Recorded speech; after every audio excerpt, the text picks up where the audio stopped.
I'm going to talk for a few minutes about Chapter 4, Information Systems and the Design of Work.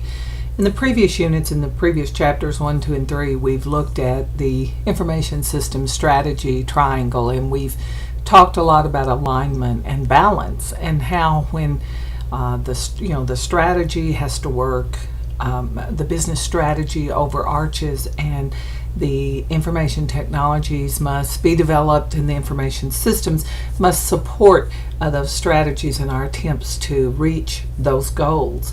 And the organization must be designed, and we use the design in a broad sense as we make reference to our incentives, our rewards, our values, as well as our actual reporting relationship and decision structures and things of that. So we've been looking at each of these components, but we've also been looking at how they are really intertwined. Chapter 4 talks about information systems and the design of work. And as I read this chapter, I was reminded of how much my work has changed over the course of 20 years. I did my dissertation, completed it in 1992, which kind of sounds like the dark ages now. But I remind you that I did, and then I came to work. I've been teaching full time now this is my 21st year, I guess. But it's pretty amazing when I think about the changes that have taken place in the way I work and the changes here in the university. Most recently, I think about the MyUSI system, and I think about how I simply go in and I can get to the Blackboard system, which allows me to communicate with you through email, for example, which I could also communicate with you through other email clients. And here at the university, we do have our university emails that allow us to do that. But I can communicate with you through email or through many other tools that are available on Blackboard. I can post information for you to read. I can post assignments. I can even post exams and quizzes if I would like, and provide the answers in such a way that the Blackboard system would simply give me your score. It would even grade the work for you in some instances. So when I think about that, it's just pretty remarkable. It's just pretty unreal how things have changed. And I think about how I communicate with my students now because of Blackboard, but also because of email. And I'm reminded that I think sometimes you come at me with smaller questions, and there was a time when people would come to my office when they really needed to talk to me at length, or had something that they just didn't make the trip to the office for just anything. But now you'll be sitting there and you'll just pop a little question to me. Dr. J, what's this sentence mean on page 3 that says so and so? And I'll pop back and I'll say, well, I think they're talking about this. And so I think we have more interaction in many ways. And that's a whole debate. Do we interact more or less because of the technology? Well, there may be less face-to-face, but I actually believe sometimes, and sometimes there's even, I'll post something for you in the middle of the night, and somebody's online and sees it come up, and then you'll pop back at me and say, what are you doing up? And I'll pop back and say the same thing you are, working, reading, whatever. And so I just think it completely changes, let me say that. It changes the way I communicate with my students. And it's just so handy. For example, when I post something on Blackboard, I'll typically go ahead and maybe even email it to you, or at least email you and say, hey, I posted something. I know you're supposed to watch for things to come up on Blackboard, but the simple fact of the matter is it's so easy to go over and hit one button and say, send this email to everybody in the classroom and tell them I've now posted so-and-so. It's just so simple. So I probably do relay information to you maybe more frequently. I think about how I do research, and I think about when I did my dissertation and I had to be on campus and sitting in the professor's in his office, and we would talk about my research, and then I would go away and conduct the work, and then I would come back to him for another meeting. And if and that was an hour. Well, it was 100 miles from my home, so it was. I say an hour. I was going to say it was more like it was 2 hours at least, but it was like 100 miles away. And so after I finished my courses, when I was doing coursework, I was there. But after I finished the coursework, I wasn't necessarily there and in the building and on campus. And so it was a tremendous effort to have to drive over there just to show him this paragraph or this page or this framework. And so a lot of times I would mail it. I would print a copy and mail it to him. We even had problems if we tried to send discs back and forth because we used different word processing systems. And I don't remember now, but there was WordStar and there was WordPerfect and there was Word. And I know our secretary there on campus used one, and Rom used one, and I used one. And so I would have to send it to Rom, and some of it wouldn't come through, some of it would. But we would have to try to get on the same page. And then if we got something published, and the young lady that took care of those things for us and getting it into copy, getting it copy ready, she used another one. So we didn't collaborate well. Collaboration was not simple at all. I also remember that I used to be very paranoid that I would lose my dissertation and all the work that I had done. And I'm like, what if my house burns up and my computer's in it? What if somebody steals my computer? So of course I would make a disk copy with great regularity. Anytime I made any changes to the dissertation, I made backup copies. But even I would say, oh, I can't just have a copy in my house because, again, what if there's a fire or a storm? And so I'd put one out in my car. And then I would also mail one with great regularity. Once a week, I'd mail a copy of my dissertation on disk to my brother in Tennessee, just for safekeeping and for backup purposes, to be backed up off site. And today we just we pop things up into the cloud, or we can post things out onto the Dropbox. We can I can email things to my brother or to different places. But I'm just sharing with you here some of the changes that have occurred in my work life, some of them more recent and some of them not so recent.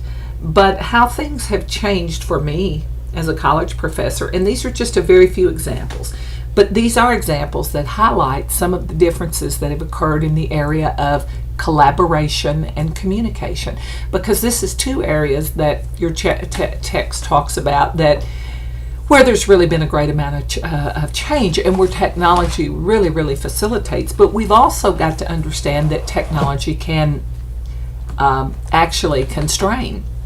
It can fail to enhance, but more importantly, it can absolutely get in the way if it's not, if it's all not coordinated, if we don't balance that triangle. So I just wanted to use those examples to get you to thinking. Think about how maybe work life is different today for a doctor than it was 5 years ago, 10 years. What is technology? We're of course talking about the changes that are due to technology. Well, one of the first things that comes to mind is electronic patient records are now being widely used by a lot of doctors. And patients come to them. I think information asymmetry has there used to be a lot of asymmetry. The doctor had a lot of information and the patients were pretty much clueless. And so you went in and the doctor pronounced you sick or well, and if sick, he or she would say you have this disease and this is what that means and this is why I'm sure and this is what I'm going to do about it. But today I can do a lot of investigation and find out what that disease is. I may have even investigated my symptoms and have a good idea before I even go in. And then I can also know what some of the standard protocols, practices, and treatments are. And I can come back at the doctor and say, why are you giving me this drug instead of this drug? Why are we not using this treatment protocol? If you're a bank teller, is your life different? I I don't know how, not being a bank teller, I don't know, there's online banking. And I'm sure that maybe what the bank teller does today is maybe a little less structured.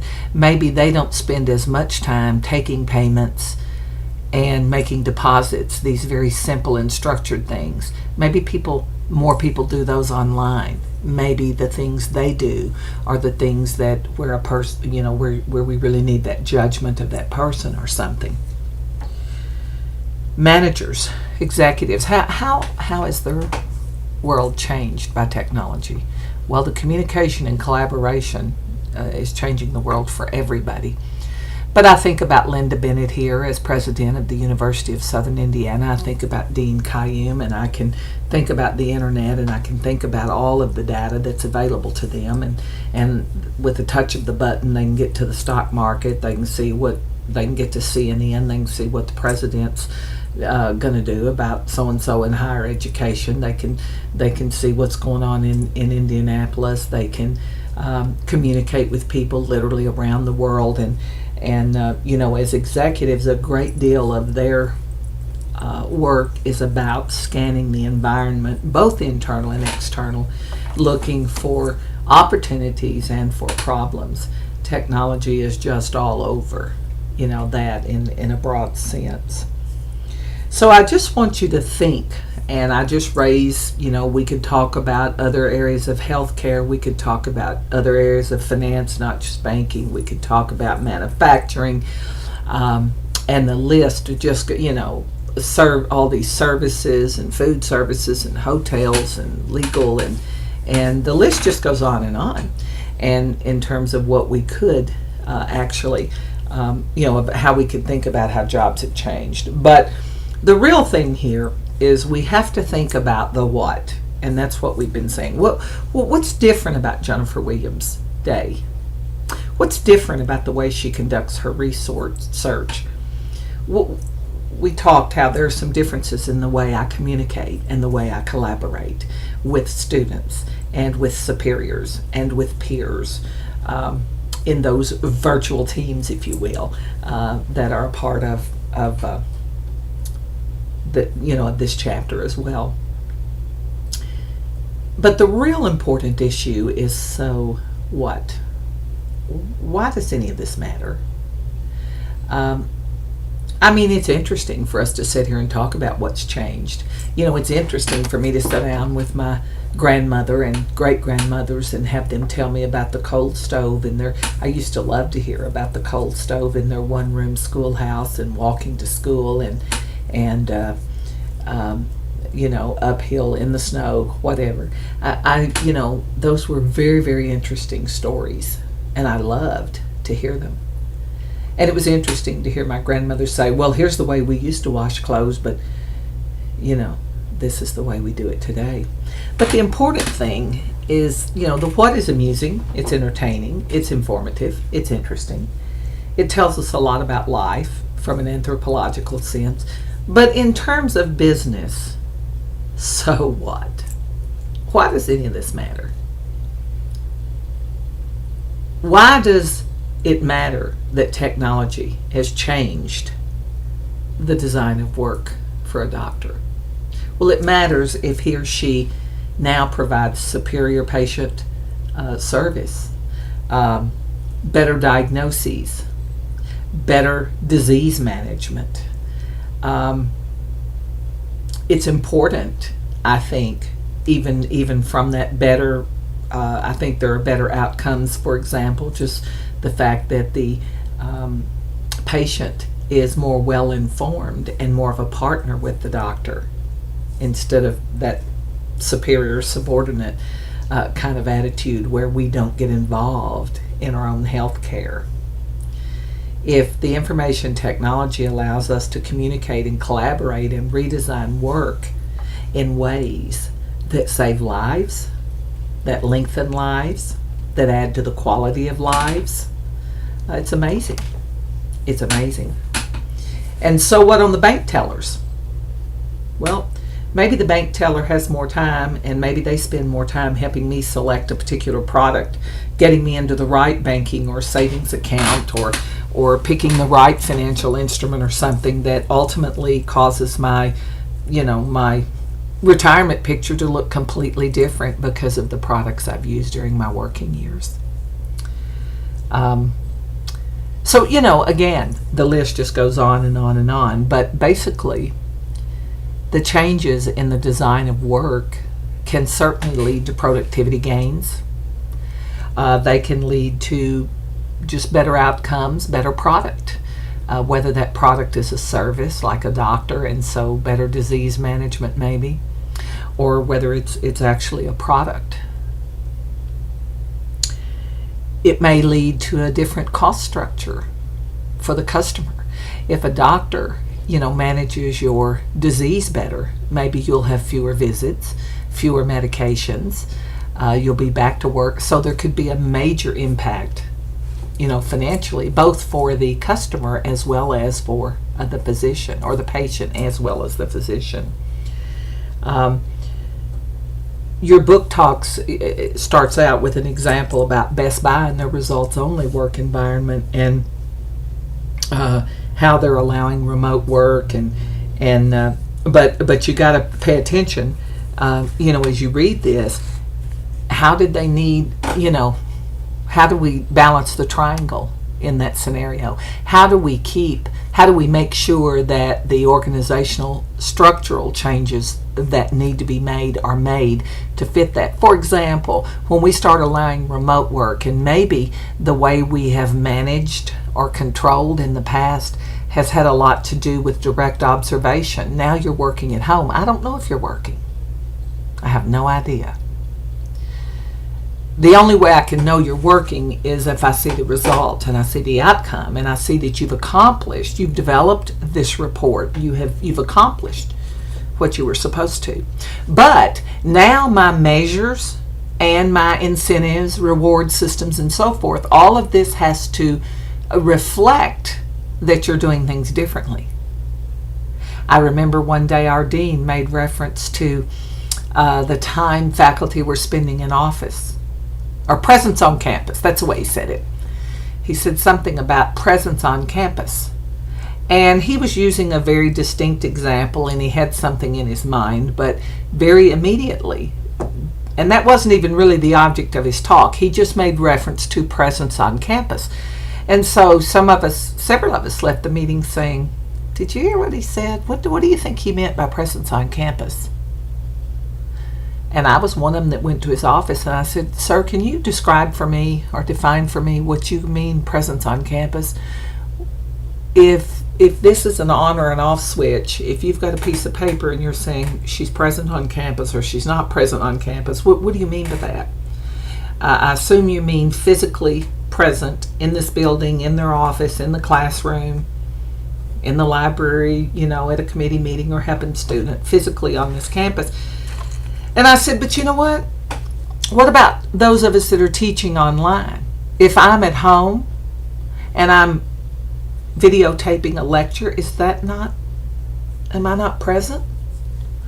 What about the emails that I answer when I'm going down the road and my husband's driving the car and a student calls me on my cell phone and says, Dr. Williams, I can't get this Excel formula to work. What am I doing wrong? Dean, am I present on campus at that time? And who's going to measure this? Because I've been present on campus many times when I was one of maybe two people in the whole building. I've been present on campus at 2 o'clock in the morning. Having come to my office at 8 or 9 that morning, taught all day long, got out of a night class at near 9 o'clock, and at 12 or 1 o'clock, I'm still sitting there working. And there are janitors in the building, but are they the ones that are going to be checking presence on campus? And let's even go further here, Dean. There are some people that are in their office 5 days a week. They hit the doors at 7:30 and they never leave before 5. But I want to tell you something. They're some of the least effective teachers on this campus. They don't do anything. They don't adopt new textbooks if they don't have to, because that's more work. They don't spend a lot of time. And so, yeah, they walk around and drink coffee, and they're always in their office. But, they're usually playing a game or watching a ball or doing whatever. I mean, where in this so am I to be dinged if I am very efficient and I work very hard and I work faster than somebody else, so I've got less presence on campus? And so very quickly the dean, this really wasn't a big deal to him. He just offhandedly used it and made some kind of comment that some of us have greater presence on campus. It's not like he was instituting something, but he just said some of our faculty have greater presence on campus. And it ruffled some feathers. And I'm sitting here thinking, well, let me share with you. I have presence on campus at midnight pretty regularly around here. And in most of my 20 years, that's been real common for me to still be here at 10, 11, 12 at night. And I'm like, I don't think I've ever seen you here at that time, Dean. And that's okay. I'm not saying, but I'm like, I want to know how you're going to measure this, if you're really measuring it. So what I want you to see here is that it has to change and it has to balance. And if we're going to have new ways of doing work, the organization has to support, the organizational design has to support that, and the technology has to support that. Just like if I'm going to be doing online courses, we have to have the technology to support that. And once more, though, we have to recognize when faculty are at work. They may not be in their offices. I don't usually do my taping there. I do most of my online work at home. And Wednesdays is a day when I get a lot of it done. But it's simply because the other days are so filled with teaching and committee meetings. And so I've been able to kind of carve out a niche. Now, sometimes Wednesdays don't work out either. I end up with meetings and so forth, and so I have to fit it in other places. But the bottom line is, if the dean sends me an email or, I may not seem as connected to the campus on Wednesday, but I can assure you that Wednesday is one of my most difficult work days. I'm working harder that day than I am other days in many instances. So I'm here, my goal with this little talk is just to have you to see the implications.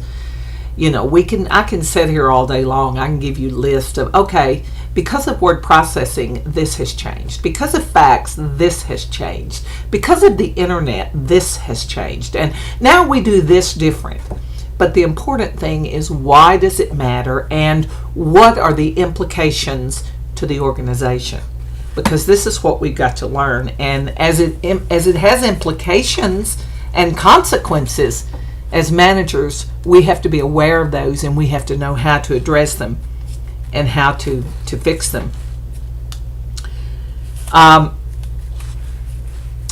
When we think about remote work, we can think about the advantage. I think your book told you that Sun Systems saved like $400 million in real estate. My daughter is a vice president of a cosmetics company, and she has worked for Laura Mercier Cosmetics for several years, and in all of those times, her office is in her home, and she lives in San Francisco, California. And that's where she needs to be for her work. She's actually with a different firm now. But the fact still remains that the whole time she was with Mercier and with this group, they needed her to be in San Francisco, which, if you'll bother to look, is if not, it's certainly among but many people will argue the most expensive real estate in the country and primarily in the world. It's ridiculous. It's ridiculous. And Alicia has to either buy or rent something that is large enough for her to have an absolutely dedicated office, and it has to be of a decent size. She's got 3 huge screens that she's monitoring at all times, and she has all types of cosmetic samples that come in for various and different reasons, and she may be dealing today with the chemists, and she may be over here on the table with products spread out, and she's talking to a chemist about how, this powder feels or whatever. Tomorrow she may be into the sales end of it, and but she's kind of all over, and so she's got her office is very crowded, but it is a nice sized room, and she has to have that, and she has the burden of supplying that. Now, actually, I think she could, and I'm sure if she complained about it, they'd put her in an office, and I think this particular company did. But she already had the setup, and she said, if you don't mind, I'd just soon to have, rather than you renting me an office space, just let me stay where I am. But it offloads that, and so there are many financial implications with regard to that. But there are many implications for the employee as well, and so there are trade-offs. And so things that have historically, oh, that office was important. I've got the big corner office. That is a statement about me. And now I don't even have an office, let alone one that's in a really nice part of the complex, for example. So even these little cues and perks can be changed by these different ways that we collaborate and we communicate, and the way we locate ourselves differently. And as this occurs, I don't have to tell you that my husband says to me, Jenny, you are never not at work, which is, of course, to say you're always at work. Some semesters are worse than others. It depends on what I'm teaching, and if I'm teaching a class where students need more frequent communication with me. But it's true. Every student I have, from the first day I ever ever since I've been teaching, my students have always had my phone number and my cell phone, my home and cell phone number for that matter. And I believe very strongly in that. And so, yes, sometimes I'm at work when I'm eating dinner. Sometimes I'm at work going down the road, and sometimes get out of bed to be at work. But the bottom line is, your book talks about a job versus work. Mine is not a job that says it's 4:00, work day's over. No, my job is, I got up this morning and I had a list longer than my leg, and I have some long legs, but I had a list that long. This is what has to be done today. And if that finishes at 2:00 in the morning, well, then that's when I'm off work. I don't have a system that says I'm going to clock in at 8:00 and I'm going to clock out at 4:00. And we see more and more and more of that. But again, that requires a different level of measurement, a completely different control system. When we think about the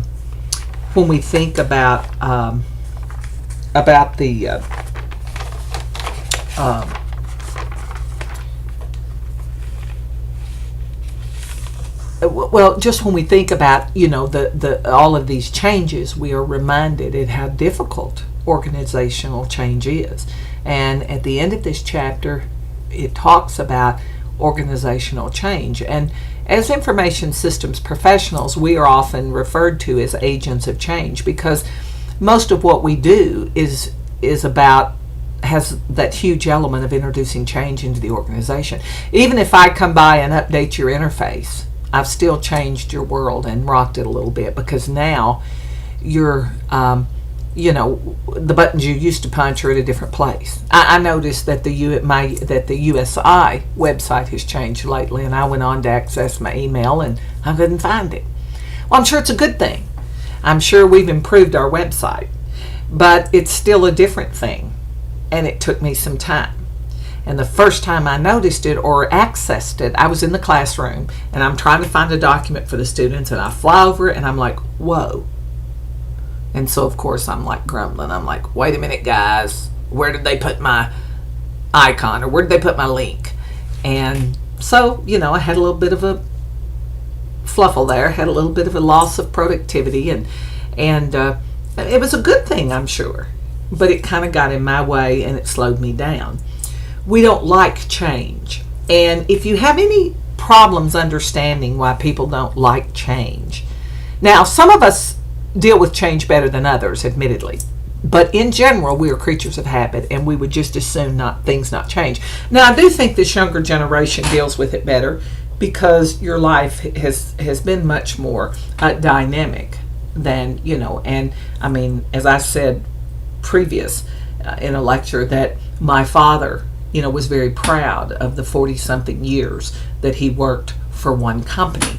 And that's almost laughable today. You don't, people switch jobs. I think the statistics now are showing that you'll have 4.5 jobs in your life or something like that, or major jobs.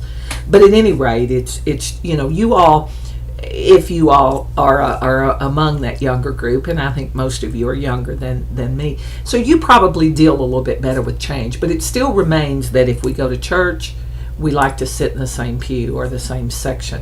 When you sit in a classroom, you'll gravitate to the same section of the classroom, whatever class you're in. And if you go to a restaurant, you'll have the same, favorite tables. Some of you like to be in the back, some in the front, some by the windows, some isolated.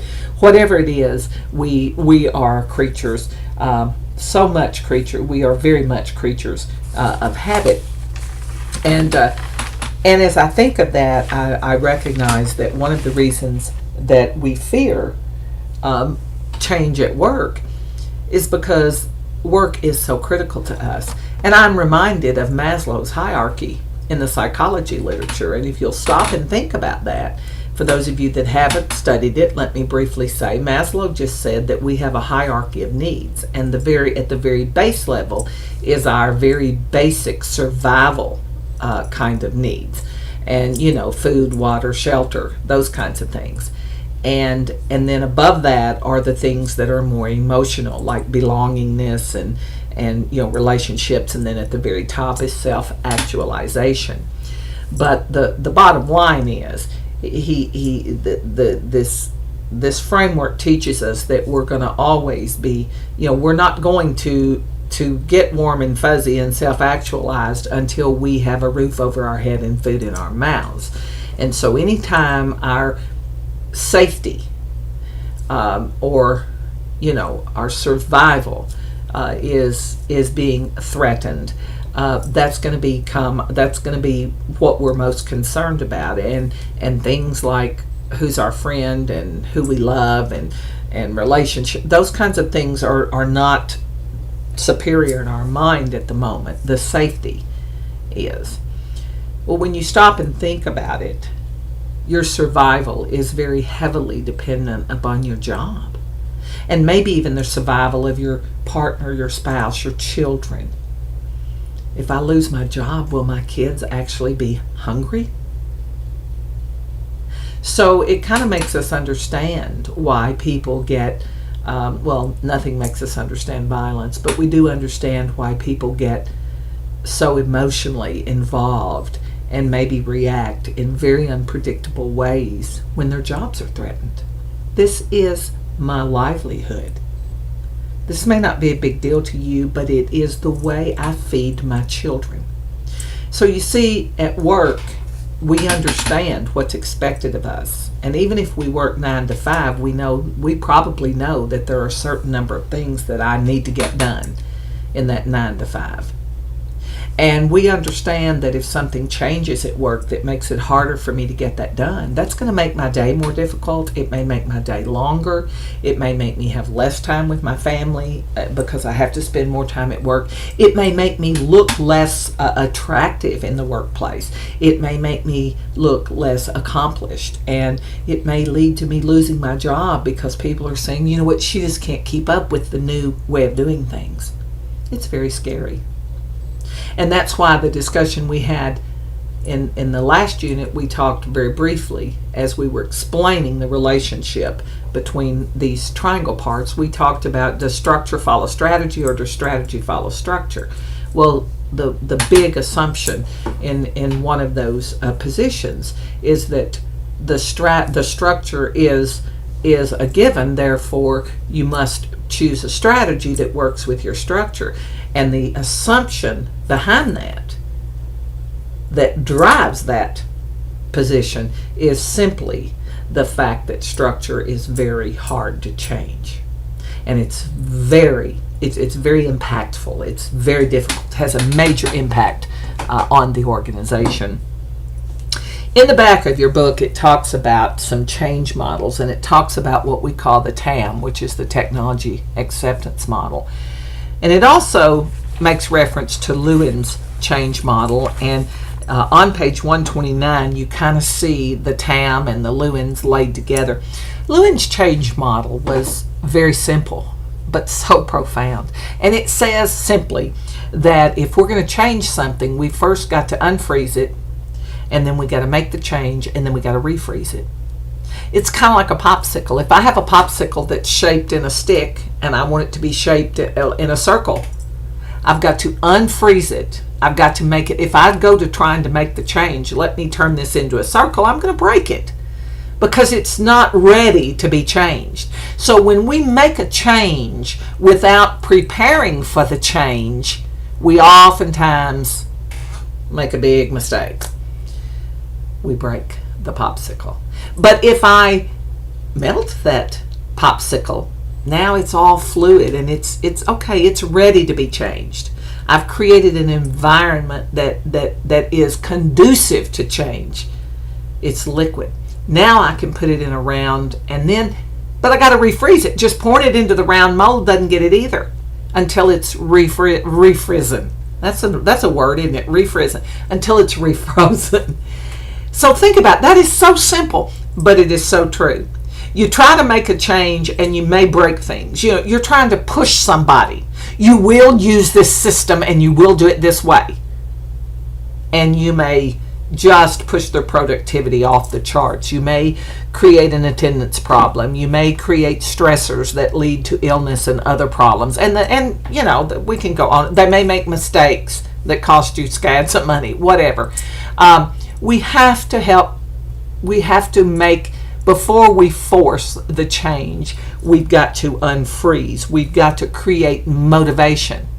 Oftentimes, motivation comes from, we're going bankrupt. We better the competition is getting us. We better make the change. So sometimes it's as simple as just, and really education is huge here, always is huge. But it may be as simple as saying, look, I know you don't like the taste of this medicine and you don't like needles, but you've got strep throat and it's going to get worse.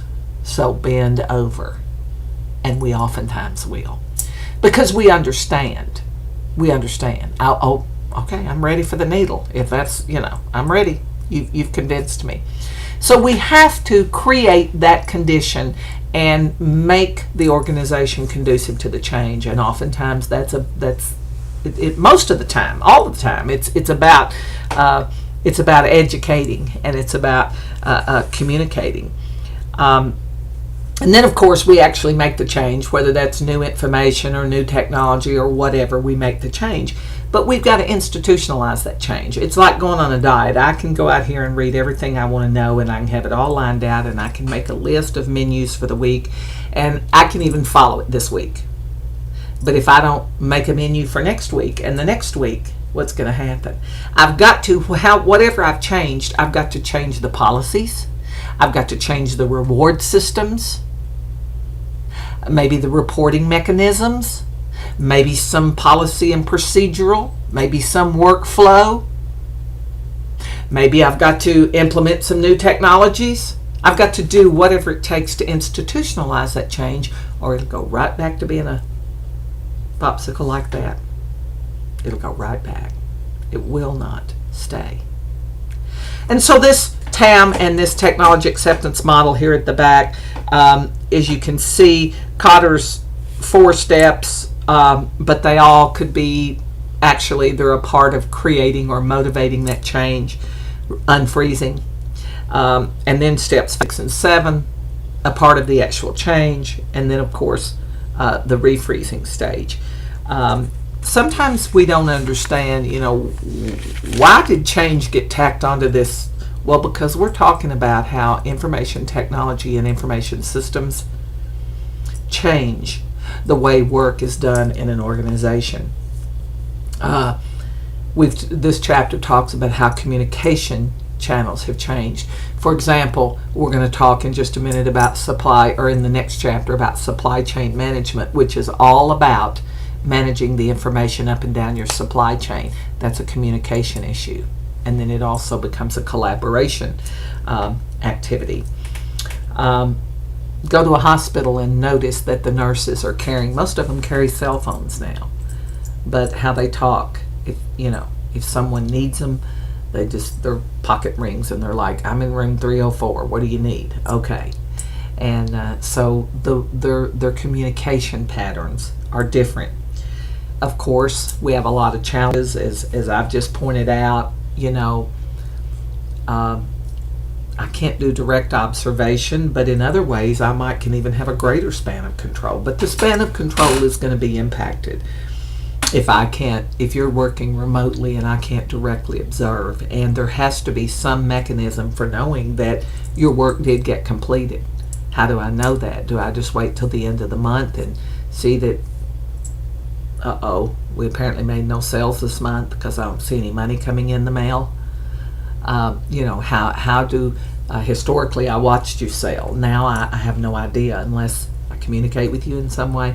So we have to change whatever needs to be changed. So sometimes observation is more difficult. In other situations, technology makes it more possible, like using a GPS. So if you're the UPS people, if UPS truck 123 is sitting in a driveway on 19 Main Street in Clay, Kentucky. You know where it is. You know that it was there 40 seconds. Or if it was there an hour. Pretty interesting. Some pretty interesting issues. So I want you to think about this chapter. Think about how work is different. Think about how information technology and systems have led to a design, different work, different types of jobs even. But even just the way we do our work is quite different. But at the end of the day, why do we need to think about that? Well, because so what? How does that impact the organization? Why does that matter? Do we need to change the way we manage? Do we need to change control mechanisms? Do we need to create new incentives? Do we need to change the reporting relationship? These are the things we have to think about, because this technology is not existing in a vacuum, and it is impacting the whole organization. That's why we call it information systems, because it's a group of interrelated. An organization is a group of interrelated parts working together for a common goal. And when you throw a pebble out into that pond, it ripples a long way out. So think about these issues. Think about some of the ways that just in your normal everyday life, think about that this week. You're in the grocery store. Look around you. How has the job of the produce manager been impacted by information technology? Has it? Most things have. But more importantly, what does it mean to the organization? And as a manager in that organization, what kinds of things should you be recognizing and should you be aware of that might need to be adjusted?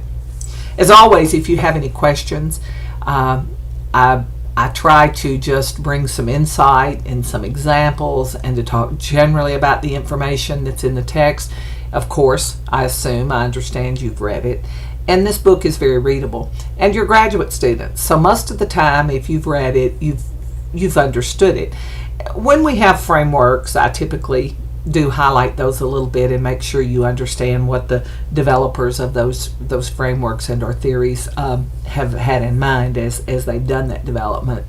But my goal is not to tell you what's in the book. You know what's in the book. You've read it. My goal is to offer some food for thought and to guide you and to try to challenge you to think a little more critically about the information in the text. Again, hopefully throughout the week you'll look at different organizations that you interact with on a daily basis, and you'll pick somebody out and say, how has their work changed? And because of technology. And also, let's go a step further. If you're watching someone work this week, how could we introduce an information system or use some type of information technology that would change what they're doing? Especially if you see a problem. If you're in an organization of any kind and you run into a problem this week, stop and ask yourself, is there some information technology we could implement somewhere along the line that could fix this problem, nip it in the bud, cause it to not happen, alert us more quickly that it had happened? Be thinking about these things and information systems, information technology, and the design of work. If there is something specific in the text that I have glossed over, please call me or email me and give me an opportunity to explain these things to you. Thanks.